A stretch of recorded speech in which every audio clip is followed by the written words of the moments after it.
All right, so this is part two of the training, and we go straight to uh, the training proper. Mind you that this basically will look at the aspect of the aspect of project uh, planning. First, we looked at introduction. This is basically dealing with project planning. Then the last part we talked about project execution. So please note that now the first part of this project planning, training under project management is principles of cost estimate. We are going to be looking at the cost. How do you make costing, cost your projects in order to achieve a good budgetary allocation.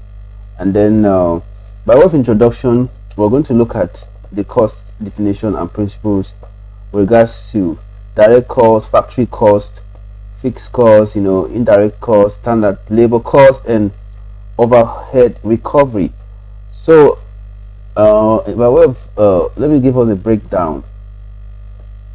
So generally in project management, it is important to accurately estimate the cost of a project. It's even more necessary to manage, for management decision and control. It helps, but it is before a project comes to stream, the cost implication must be known well in advance and properly estimated. Very important. And this serves as a guide to proper project management and control. Proper cost estimation, will allow for proper planning of cost, allocation of resources, and various units of a project, cost control, most importantly, budgetary control. Now, by way of definition, cost definition and principles. By way of definition, the essence of this segment is actually to properly discuss the various costs and see how they properly fit into the study of project management. When we mention the word costs, we should clearly we should clarify the type of cost we are referring to here. So let us see how, or let's see the types of costs that are important for our discussion. So we have the word cost. When we use the word cost in accounting, it conveys a lot of meaning and must be properly qualified. There are many types of costs, and it's very important to clarify them for purpose of clarity. One is direct costs. Direct costs are those costs which are attributed directly to a job or project. They are direct, subject matters. For example, in an engineering, if an engineer should spend 5 hours to design an engineering column, then the time spent by the engineer can be described as a direct labor, and the cost can be, recorded as a direct cost to be charged directly to the design of the engineering column. I'm coming, just follow me. So another cost is factory cost. The concept of factory cost is mainly applicable to manufacturing concerns. So factory cost is the total cost of a job or project before the addition of a markup for the purpose project. What I'm trying to say is this: purpose of profit. Factory cost basically will include direct material cost, it will include labor cost, it will include indirect labor cost and design costs. You have fixed costs. Fixed costs generally include maintenance, in management salary, it will include administrative salaries, it will include heating and electricity expenses, insurance, maintenance of building, business permits and all that. Now this, in other words, this has to do with the operational cost. Then you have indirect costs. In an ideal setting like a manufacturing facility, usually the provision of office accommodation, management, welfare service, accounting, heating, lighting, and all this constitutes the indirect cost. That's the cost of maintaining the project itself, but that is not directly impacting on the project. Others include salaries and wages. These are all indirect costs. Generally, all these costs are termed indirect costs. Then you have standard labor costs. So, as the word implies, you know what labor means. Labor constitutes a very critical component of project cost. It includes the labor of both junior and senior management engineers, personnel, engineers, accountants, and the rest who are involved in the project. So when trying to estimate the labor cost for any project, it is important, or it will be difficult to use the different rates of pay, to be earned by every individual. There might be two engineers engaged in a project, but they may not be earning the same salaries. So you have to factor all that. Generally, in project management, it's advisable to use standard costing to estimate the cost of labor. Okay, so let me move on. Let's move on. Of course, there is overhead recovery too.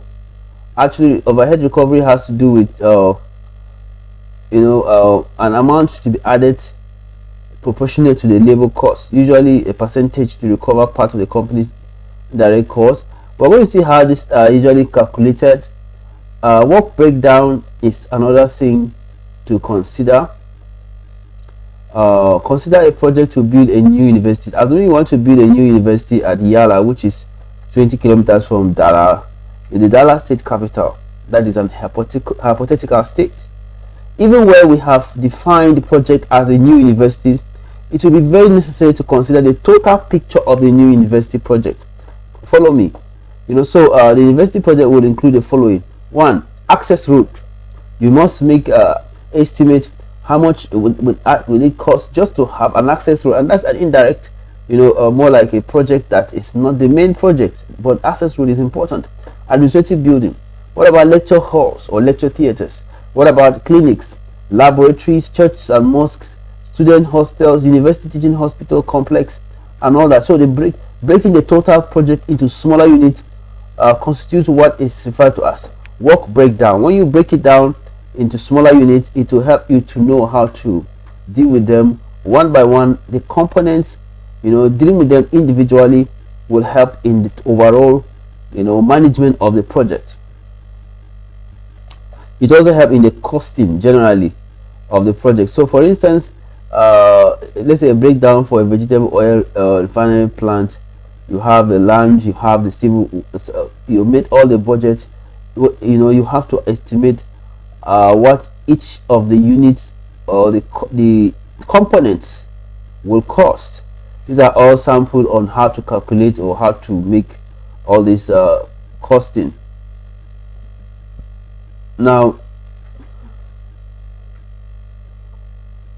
all these are okay. Look at total how much you need for clearing and other miscellaneous charges, total machineries, pre-operational feasibility studies, project management, consulting services, NAFDA registration and documentation, travel and tours. All these are things to factor. You can see that all these are the estimate for the components, the little segments of the expenses. At the end of the day, this is the overall. You have an overall, like you are talking about the land, you have the total machinery, storage tank, utilities. All these are components that have been worked on. Now let's talk about projects or financial project appraisal as one of the next topic to be considered under this planning stage in project management. Now when we talk about financial project appraisal, we should understand that by way of introduction, it seeks to present the method to be adopted to measure the value of a project. The appraisal enables the analyst to choose between two or more projects once the values are known. So financial project appraisal actually enables government or management of a company to make proper or to take proper investment decisions based on sound financial principles that are verifiable, right? These principles can be verifiable. Characteristics or qualities of projects or qualities in project appraisal criteria. One of them is that it should provide a means of distinguishing between acceptable and unacceptable projects. It should be able to rank projects in order of their desirability. It should also be able to be a criteria that it's applicable to any conceivable project. It has to recognize the bigger cash flow, and and of course that the cash flow are predictable to smaller ones, and that early cash flow, you know, or benefits are actually preferable to latter cash flows. Now, in terms of the types, we have there are different criteria, but we shall discuss mostly the widely acceptable ones, which are the traditional and the discounted cash flow criteria. Now, the traditional cash flow criteria or project appraisal has to do are also two in number: the payback period and the accounting rate of return. Okay, so because not everyone is necessarily into accounting, or I will try to spare us some of the technical jargons and technicalities of this, but just to say that payback period is one of the most popular methods of project appraisal. Payback period is defined as the number of years required to recover the original cash outlay invested in a project. So when you carry out any project, you should know that there is what is known as a payback, which is actually the period required, number of years you need to recover the original cash outlay invested in the project or the capital. If the project yield constant annual cash inflow, the payback period should be computed by dividing the cash outlay by the annual cash inflow. Let me give an example. If you look at this figure, look at the formula. Payback period is equal to cash outlay, that is an investment, over annual cash flow. For example, a project requires a cash outlay of 400,000 naira and yield an annual cash of 100,000 for a period of 10 years. Now calculate the payback period. The payback period will be 400,000 divided by 1,000 by 100,000, which is equal to 4 years. So the payback period for 400,000 naira, which yields 1,000 naira per year, is 4 years. Now that is how to calculate it. I'll have to make progress. Other issues to be discussed in this connection include discounted cash flow method. So one of the payback period, while this is one of the payback one of the accounting issues. Although two of them are simple to use and understand, they are not theoretically sound. As a matter of fact, this discounted cash flow method is considered very important because these two methods are referred to as, that is, net present value method and internal. All these two internal rates of return are all under the what I termed discounted rate flow method, and these are just some accounting concepts. So let's make progress to something very practical. If you are asked to calculate the net present value of a project which costs 500,000, but generate inflow of 150,000 naira, 300,000 and 400,000 over a 3-year period respectively, the way to calculate it is to put them together, as presented on your slide. Now let's look at commercial management of projects. Commercial management of projects. So while discussing financial project appraisal previously, as I just did, we saw that the various appraisal methods used in evaluating projects, one of them, the appraisal method, actually enable investors to choose among competing projects. So here we are going to be discussing the commercial management of project. Why?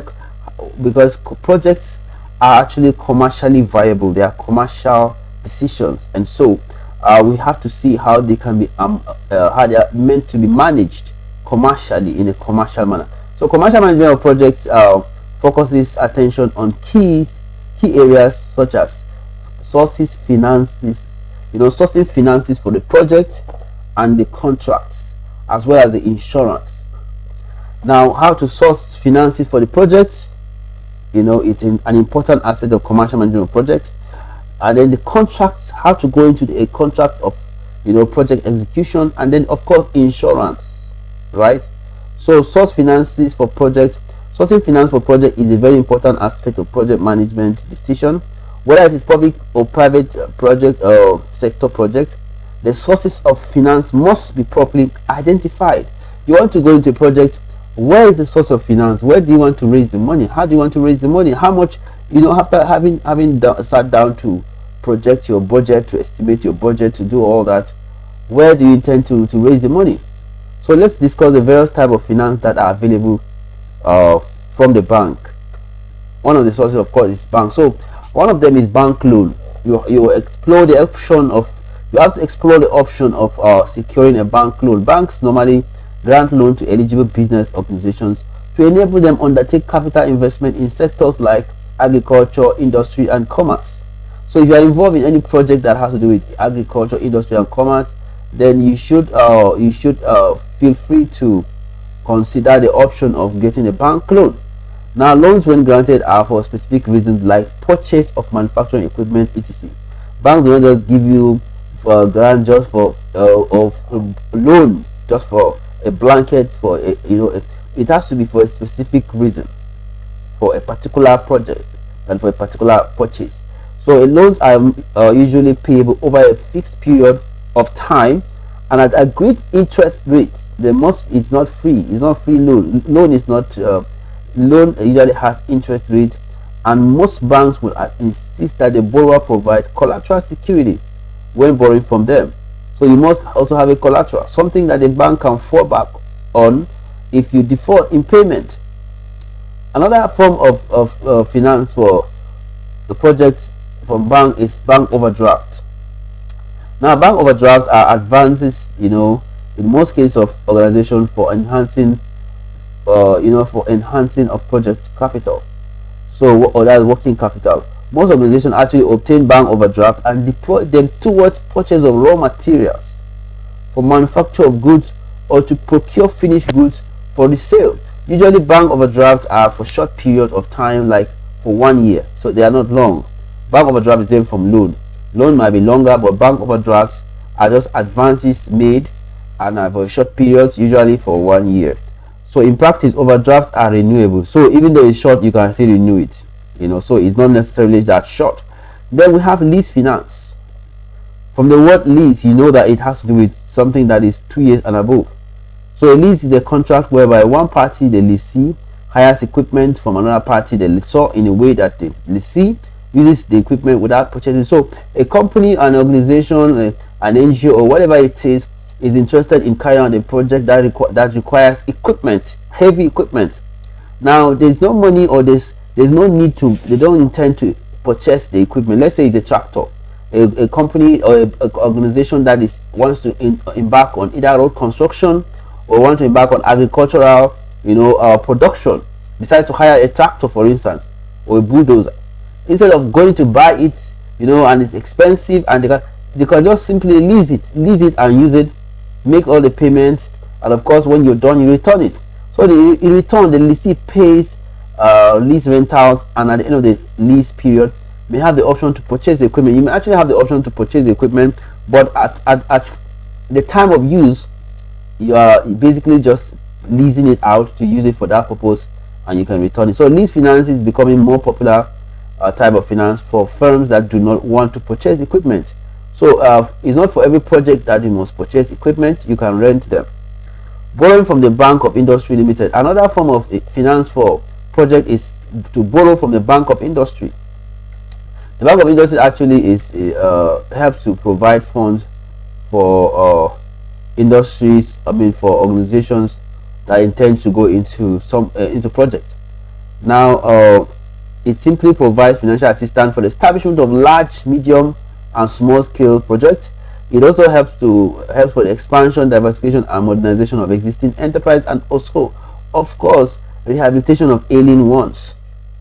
So Bank of Industry Limited can actually assist in the following: one, small, medium, and large scale enterprises, including cottage industry. They can help existing or new companies seeking expansion, modernization, or diversification. They can actually help credit-worthy promoters who will be required to prove their commitment to the project by contributing at least 25% of the project cost, excluding land. So you want to access money for a project, you should have up to 25% what they call equity.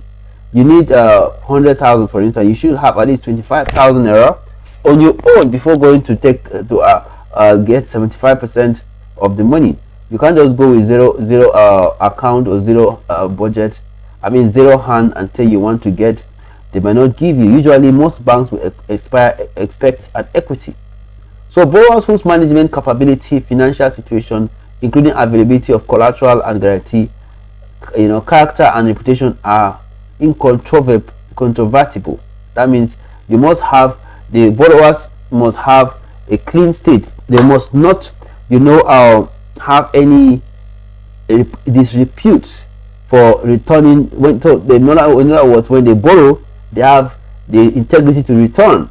It's not enough to just borrow if you cannot return. Of course, clients with demonstrable ability to meet loan repayment, and borrowers with no record of unpaid loans or to erstwhile development finance institutions and other banks. So these are some of the people that are qualified for this kind of loan.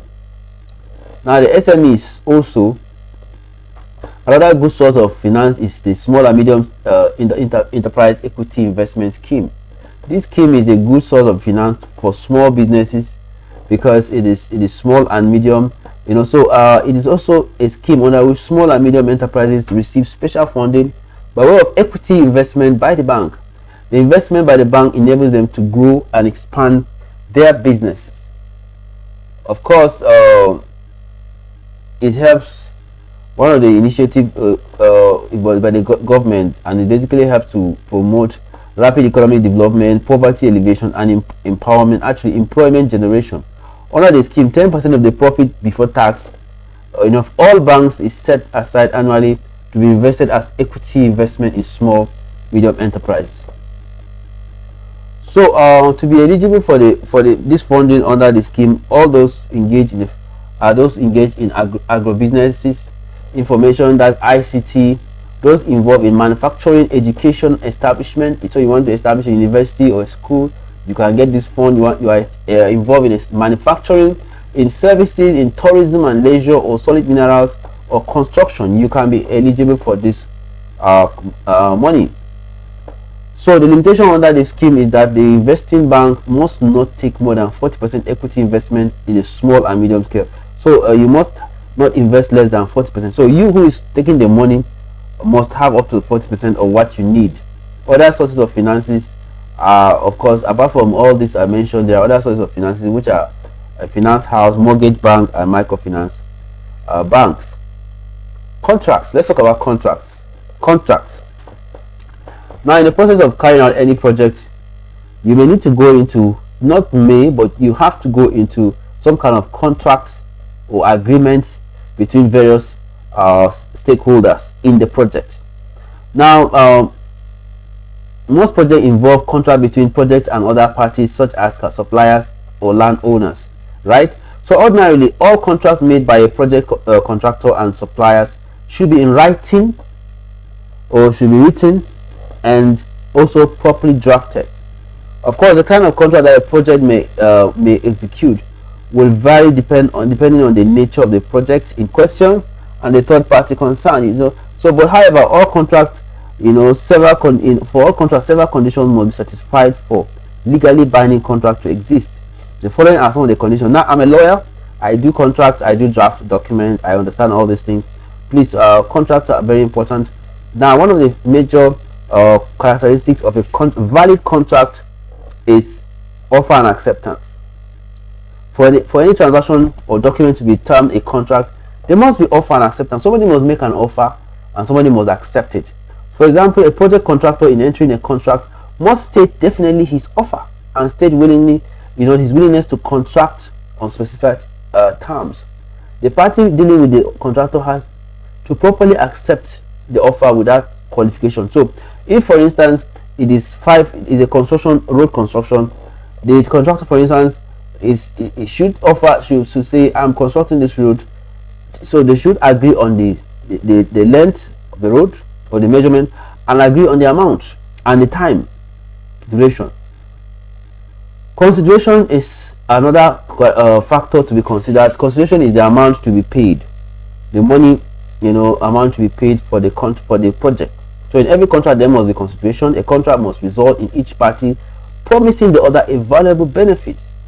That means consideration is what is the value of the project. For most projects, this means that one party promises to deliver some stated goods, property or service at the specified date, and the other party will be also promised to accept the standard good and pay for them. So another thing in a contract is capacity to contract. The parties must all have the capacity to contract. For instance, a minor, someone who is below 18 cannot enter into a contract. The parties to a contract must have the capacity to contract. For example, like I said, minor, a firm. That for a firm, the power and the capacity to contract can be found in the memorandum and article of association. So there are different types of contract for the purchase of land, contract for design of building, contract for civil engineering, contract for this and that. Plenty different types of contract, but all this, what is governing them is, like I said, these four key issues: offer and acceptance, consideration, capacity, and all that. But consensus ad idem, which is meeting of minds. The contract must have a scope. The contract scope specifies the scope of the contract, namely where it begins and where it ends. You cannot just have a contract that is open-ended and you just say control the road from here to the other town, village. No, it must be, tell us, is it 5 kilometers, is it 10 kilometers, is it 50 kilometers? If they are sinking borehole, the contract should specify, is it 5 boreholes, is it 10? It should specify. Some of the various contract scopes are described as build, own, operate, maintenance, build, own, operate, transfer, build, own, train. So one has to do with maintenance, another one is transfer, another one is operation or training, another one has to do with training too, and all that. These are all the types of. But now let's talk about insurance. I'm also a lecturer for law of insurance, law of banking, insurance. So some of these things I said, you can meet me, you can get, you can actually contact us to get more professional consultancy or advice, legal advice on details. But for now, just know that there must be an insurance for some projects, especially major projects that require insurance. Insurance is a form of coverage or some kind of indemnity, to cover for risk. In everything we do, there are risks involved. So insurance is just a way of trying to seek a cover for risk that may be occasioned, so that the damage will not be significant. For instance, so a major aspect of commercial management of project is the issue of contracts. Insurance. Insurance has to do with the management of risk. Like I said, every organization faces risk, and so to do all projects, especially if they are startups, when the project is initiated, part of the management responsibility is to identify the various risks likely to arise and devise ways to manage or minimize the risk. So it's all about minimizing risk, calculated risk, taking calculated risk, making sure that even if, for instance, there's flood, how do you handle it? If you are constructing a building and all of a sudden, or road, all of a sudden one thunderstorm or something comes and affects it, you have to foresee some problems and insure them. That is, pay some kind of policy to insurance company, so that if anything happens, the loss will not be detrimental, because they will pay. It will be repaid. There's a form of coverage. You are covered.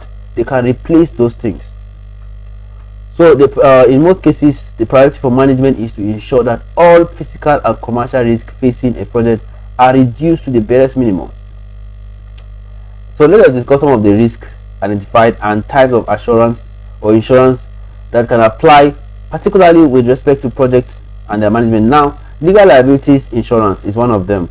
Legal liability insurance relates to payment of third party as a result of statutory, contractual, or professional commitments. It also relates to comprehensive compensation awarded by the courts. So primarily in commercial and industrial projects, some responsibilities are to be placed on the project owner or contractor to ensure against several risks. For example, in the construction of a 50-story building, it will be in the best interest of the contractor handling the project to take out insurance cover compensation to third parties for bodily harm. For instance, the third parties may be workers on site, so take out insurance for bodily harm because of the workers who might be working in that factory, or on site. In case of any accident or any injury, that insurance can actually come in to pay for their compensation, including medical expenses and all that. So workers on site, visitors, and members of the public who might be affected by that project, you take out insurance on that. Of course, liability insurance features prominently in project contracts and extends to the following: one, property loss to damage. There might be loss of property due to damage. That insurance will cover it. Infringement of property rights, accidents, professional negligence,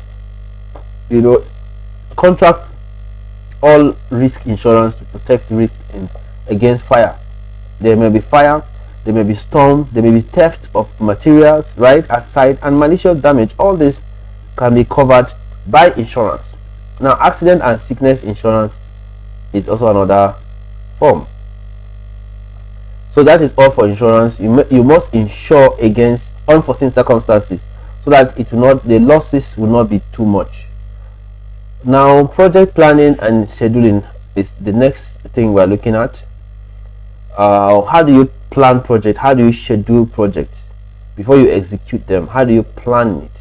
Because this second part of this training is all about project planning. How do you plan before you execute?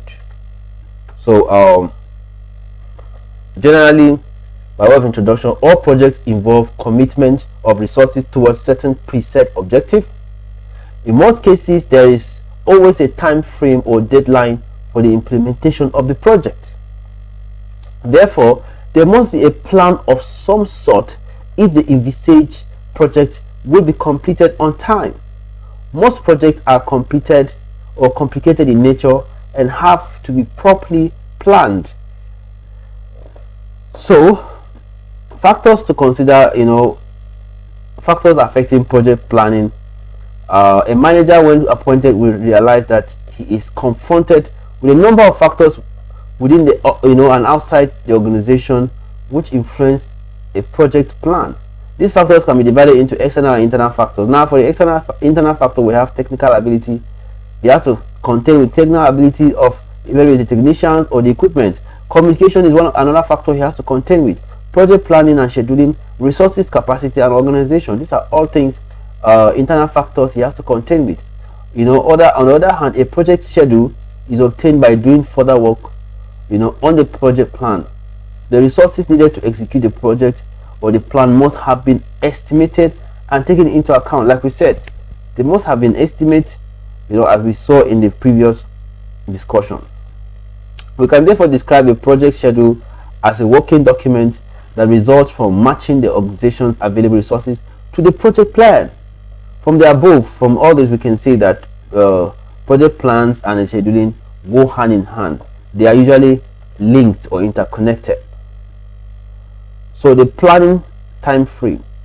Every project to be executed must have a time frame. We've said it in the previous section. There are two types of ways of considering a project time frame. Namely, one is the free planning approach and the target-led approach. Now, for the free planning approach, under this approach, a set of physical and financial estimates are obtained. Physical and financial estimates are obtained. It's actually to produce a project plan that predicts the completion time of the project. This predicted completion time will now be accepted by the project manager or team. Now, target-led planning approach, that is the second one. This one appears to be direct opposite of the first one, which is the free planning approach. In this approach, the project target delivery or completion date is determined well in advance. It is not free.